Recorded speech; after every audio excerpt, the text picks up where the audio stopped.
मेरे साथ इस वक्त मौजूद हैं कैबिनेट मंत्री ईटीओ साहब। ईटीओ साहब, जिस तरीके से आज बड़ा ऐतिहासिक दिन रहा, पहले आज तक जिन सरपंचों से मैंने बात की कहते हैं आज तक पहली बार जो सरपंच बने हैं कि ऐसा देखा नहीं था, सिर्फ टीवी में देखते थे, क्या कहेंगे?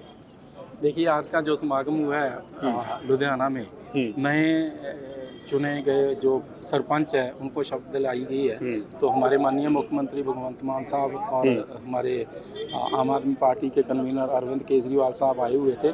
उन्होंने बधाई भी दी है और शपथ भी दिलाई है और साथ में ये भी बोला है कि जो भी ग्रांट्स, जो भी पैसा गांव को जाएगा वो एक बंद कमरे में उसका फैसला नहीं होना चाहिए। वो पूरी ग्राम सभा जो होती है, जो पूरा गांव होता है, उसके लोग बैठें, रेजोल्यूशन डालें और ईमानदारी से काम करें। और जो भी सरपंच है वो किसी पार्टी का नहीं, किसी धड़े का नहीं, वो तो सरपंच अब गांव का है। तो इसमें मैं समझता हूं कि बहुत से जो गुटबंदी होती थी गांव में वो ख़त्म हो जाएगी और ईमानदारी से पैसा लगेगा। जी अच्छा ईटीओ साहब, बिजली पानी की मूलभूत ज़रूरत गाँव में अक्सर रहती है। आपके विभाग से जुड़ा हुआ सवाल लूँगा। सीएम साहब ने कही कि अब पानी का स्तर उठने लगा, तो उस संबंध में अब आपकी क्या रणनीति रहेगी? जिस तरीके से पानी की जो कंडीशन गाँव में अक्सर खराब देखी जाती थी, किसानों के हालात सुधारने के लिए सरकार पहले ही कोशिश कर रही है, बिजली सप्लाई पूरी करने की भी आप पूरी कोशिश कर रहे हैं, तो अब इसके ऊपर आपके पास ये रिपोर्ट कब आई जो सीएम साहब ने बात? देखिए, ये समय समय पे जो सर्वे है ये होते रहते हैं। तो ये बहुत अच्छी बात है कि पंजाब में पानी का स्तर था जो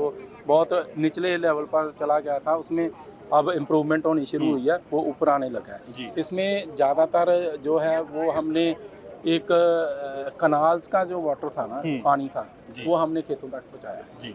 ये तो सबसे बड़ी बात यही है, इसीलिए रुका है। पहले क्या होता था, जो नहरें थी उनका पानी खेतों तक नहीं जाता था।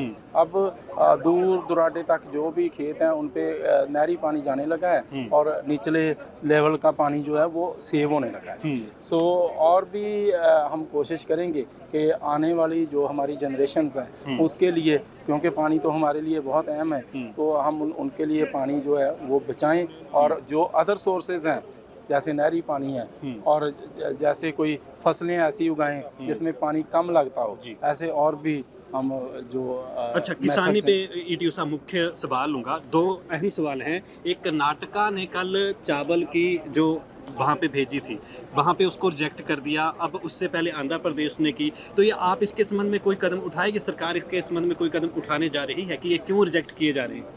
देखिए, ये एग्जामन करेंगे, देखेंगे इसको।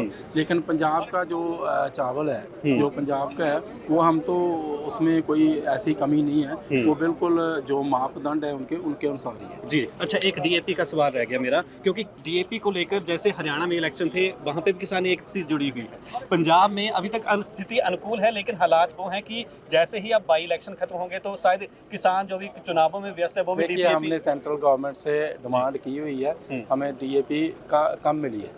तो अब भी थोड़ी समस्या है, हम कोशिश कर रहे हैं कि किसानों को डीएपी की कमी ना आए। जी चलिए ईटो साहब, हमारे साथ बातचीत करने के लिए धन्यवाद।